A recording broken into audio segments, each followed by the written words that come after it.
Hello guys, स्वागत है आप सभी का आज के इस वीडियो में। आज के इस वीडियो में हम पिछले वाले वीडियो में हमने अकाउंट्स तक समझ लिया था, अकाउंट के बारे में समझ लिया था, अकाउंट कितने प्रकार के होते हैं और उसमें कितने प्रकार में उसके कितने प्रकार होते हैं थोड़ा थोड़ा उसमें समझ लिया था। एग्जाम्पल सहित हमने जो है रूल्स को भी समझ लिया था और रूल्स में भी एग्जाम्पल हमने समझ लिया था। अब आज के इस वीडियो में हम कुछ ट्रांजेक्शन्स को करने वाले हैं, कैसे किया जाता है ट्रांजेक्शन्स को ये सीखेंगे हम, कौन से फॉर्मेट में किया जाता है इसको सीखेंगे।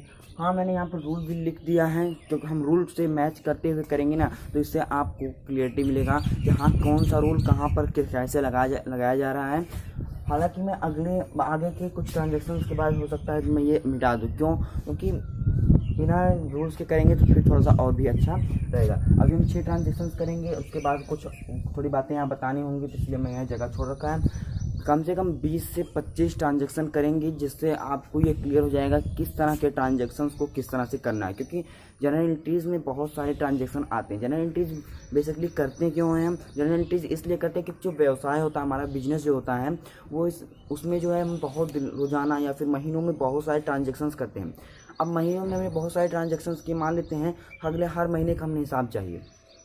हम पता लगता है हमने जो ट्रांजेक्शन्स किए हैं वो हमें याद ही नहीं रहता है। तो याद नहीं रहता, जैसे मान लिया हमने कहीं से किसी से उधार लिया, पैसे लिए, या फिर उधार हमें किसी को माल बेचा, तो हमें उससे पैसे लेने होंगे ना। फिर तो हम पैसे हमें याद ही नहीं रहेगा तो हम पैसे लेंगे कहाँ से? तो इससे तो हमारा नुकसान होगा ना। हमने किसी से माल खरीदा है उधार में, उससे हमें पैसे देने हैं, हमने नहीं लिखा है तो उसे नहीं दे पाएंगे टाइम पर नहीं दे पाएंगे तो हमें दोबारा माल देगा? नहीं देगा ना।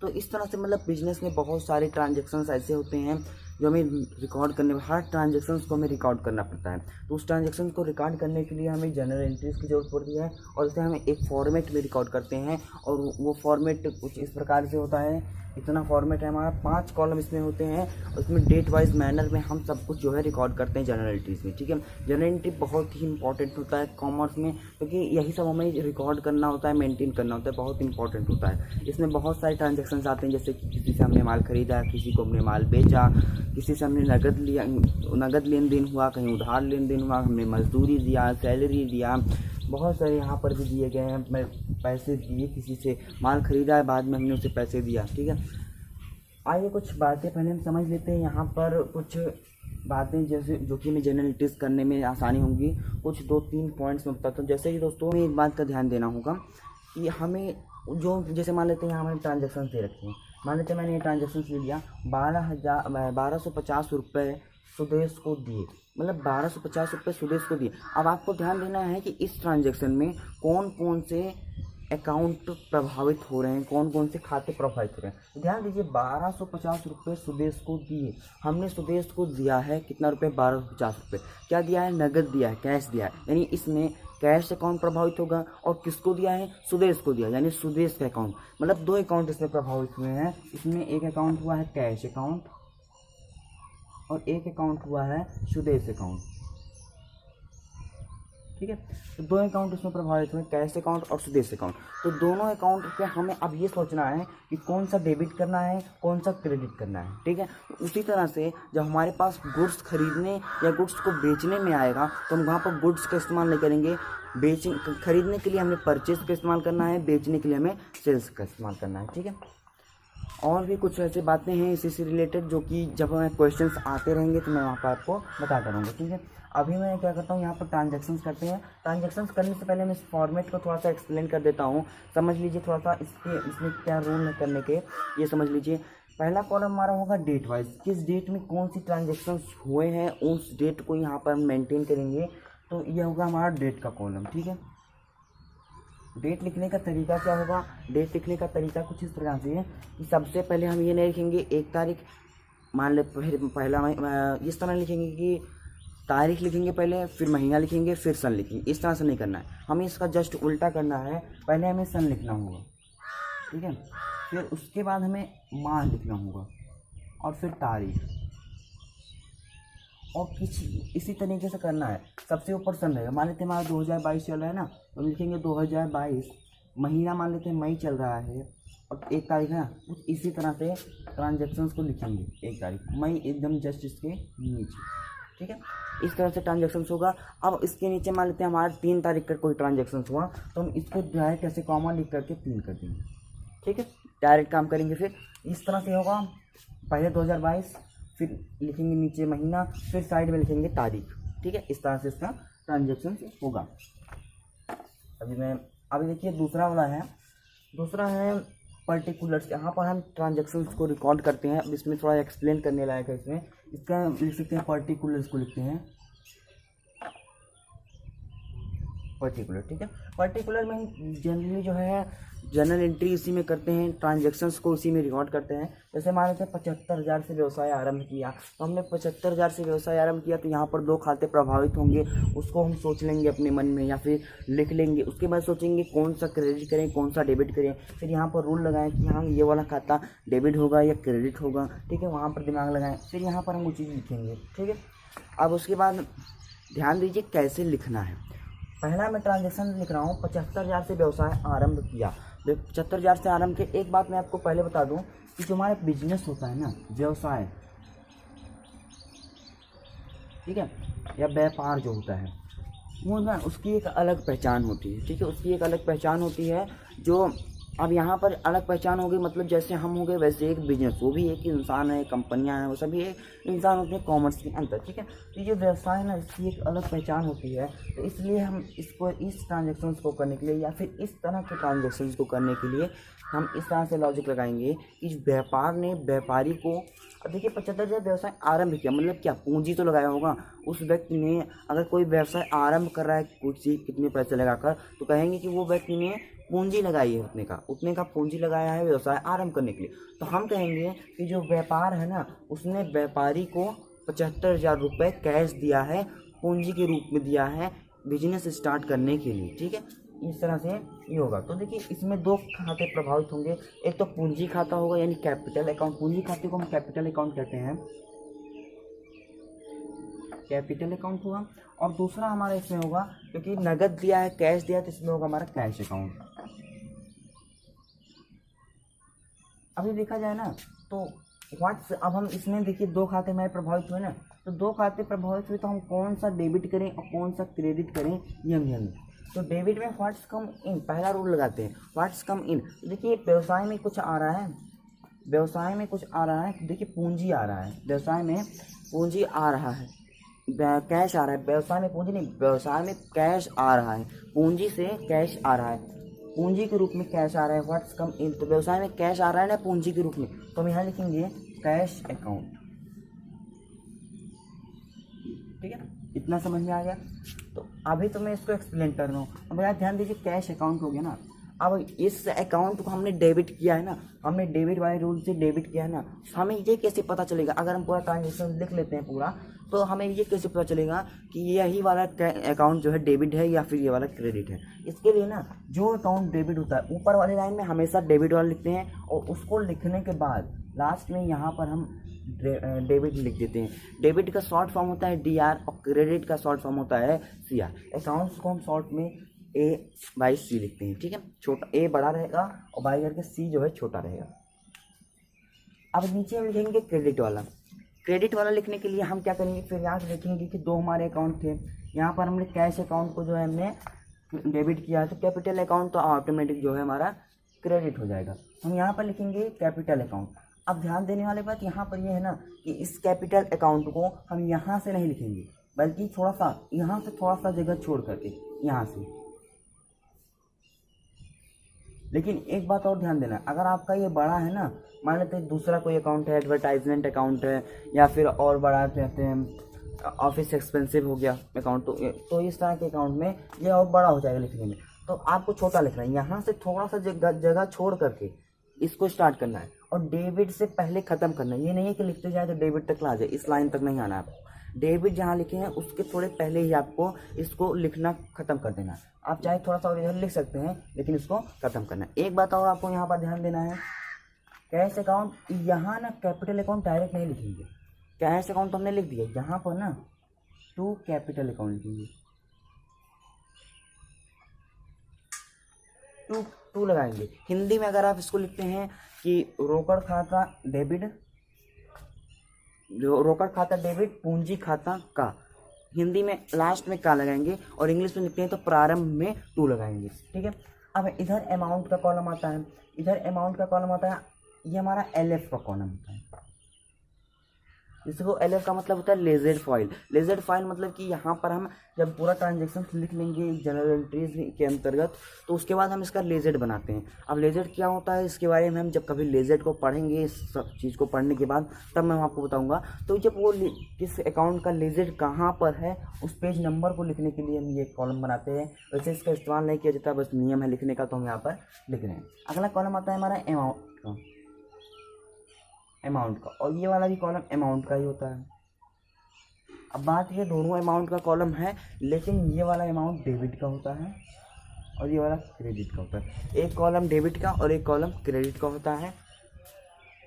जो अमाउंट डेबिट में है, जैसे कैश अकाउंट डेबिट है ना, कैश अकाउंट डेबिट, जो कैश वाला अमाउंट है उसको हम डेबिट वाले में लिखेंगे, और जो कैपिटल अकाउंट है ये क्रेडिट पक्ष का है तो हम उसको क्रेडिट में लिखेंगे।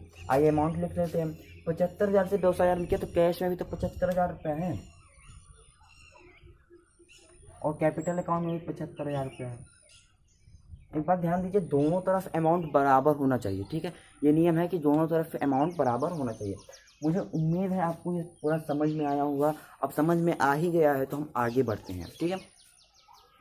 इसी तरह से देखिए दोस्तों, डेट तो हमारे पास है नहीं, नंबरिंग मैंने किया है यहाँ पर, तो जो नंबर है ना वही यहाँ पर लिख लेते हैं। एक नंबर इसे लिख दे रहा हूँ मैं। डेट आप जब कभी आपका आएगा समय, जब डेट लिखना रहेगा किसी क्वेश्चन में करते वक्त, तो वहाँ पर हम डेट भी लिखेंगे। अब नीचे आपको ना थोड़ा सा नरेशन लिखना होगा। नरेशन क्या रहेगा, यही चीज़ लिखना रहेगा जो सेंटेंस में हमारे जो ट्रांजेक्शन्स में रहेगा, वही चीज़ हमें इंग्लिश में थोड़ा लिखना रहेगा। व्यवसाय आरंभ यानी बिजनेस स्टार्ट किया ना, तो हम यहाँ पर लिखेंगे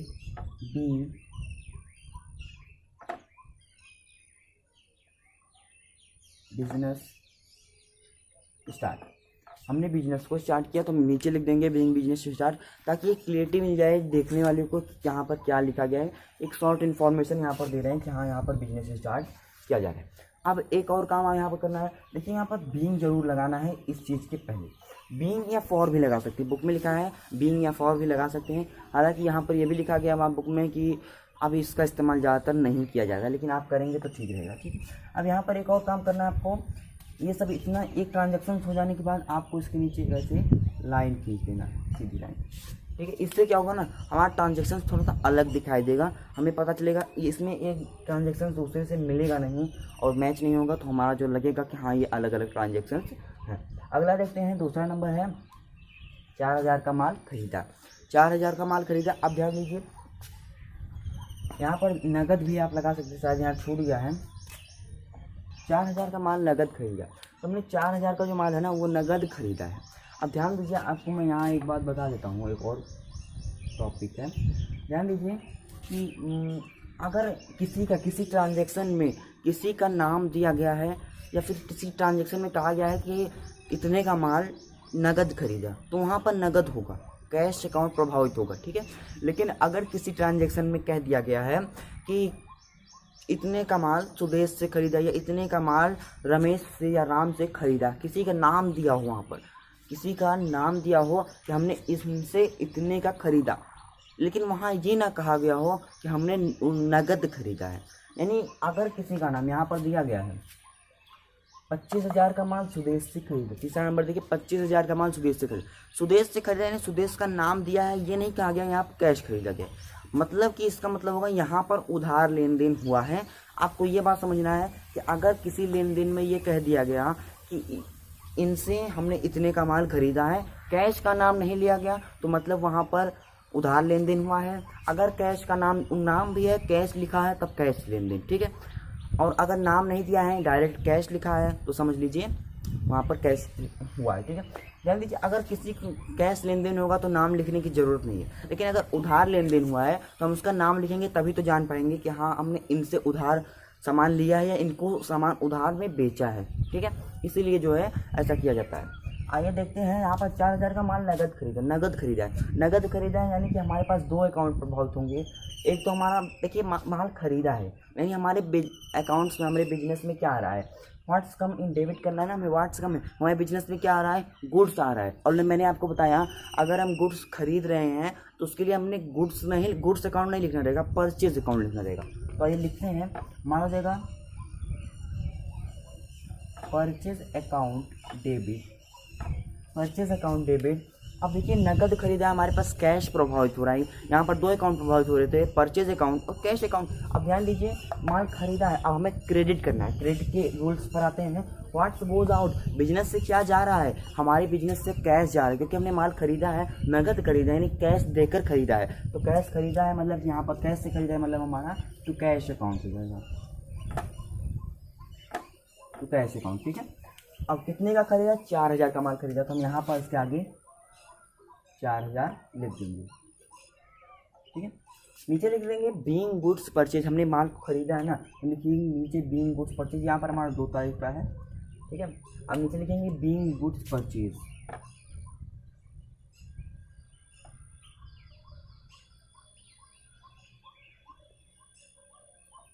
ठीक है दोस्तों, अब बीइंग गुड्स परचेज लिख दिया। अब नीचे क्या करना है, लाइन लगाना है, ये सब आपको याद रखना है। ठीक है, अब नीचे हम अगला ट्रांजैक्शन देखते हैं, 25000 का माल सुदेश से खरीदा। अब वही बात आ गई कि हमने यहाँ पर नगद का, यहाँ इस ट्रांजैक्शन में नगद नहीं कहा गया है, यहाँ पर सुदेश का नाम लिया गया है। तो हम लेंगे 2500 का माल सुदेश से खरीदा। का माल सुदेश से खरीदा यानी सुदेश नाम के व्यक्ति से हमने 2500 का माल खरीद दिया है। तो अब देखिए माल खरीदा यानी हमारा परचेज अकाउंट होगा, माल खरीदा है यानी हमारा एक अकाउंट होगा purchase account.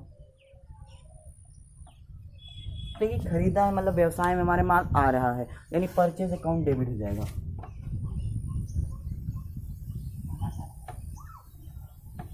Purchase account debit. अब देखिए क्रेडिट करना है हमें, यहाँ पर दूसरा रूल देखिए, क्रेडिट द गिवर, देने वाले को क्रेडिट करो। तो देखिए सुदेश हमें माल दे रहा है ना, हालांकि नगद लेन देन नहीं हुआ है, लेकिन सुदेश हमें माल दे रहा है और हम ले रहे हैं उससे, यानी क्रेडिट द गिवर, यानी क्रेडिट द गिवर यानी सुदेश का अकाउंट यहाँ पर प्रभावित हो रहा है। किसके लिए, क्रेडिट के लिए। तो हम यहाँ लिखेंगे टू सुदेश अकाउंट। ये कितने का माल खरीदा जा रहा है, 2500 का, यानी 2500 का। ठीक है, नीचे नरेशन क्या लिखेंगे, बीइंग गुड्स परचेज।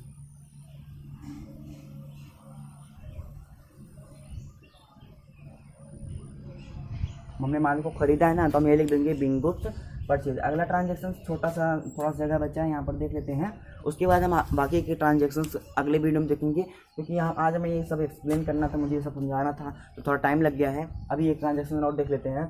चौथा ट्रांजैक्शन है 3500 का माल, 3500 का माल नगद बेचा।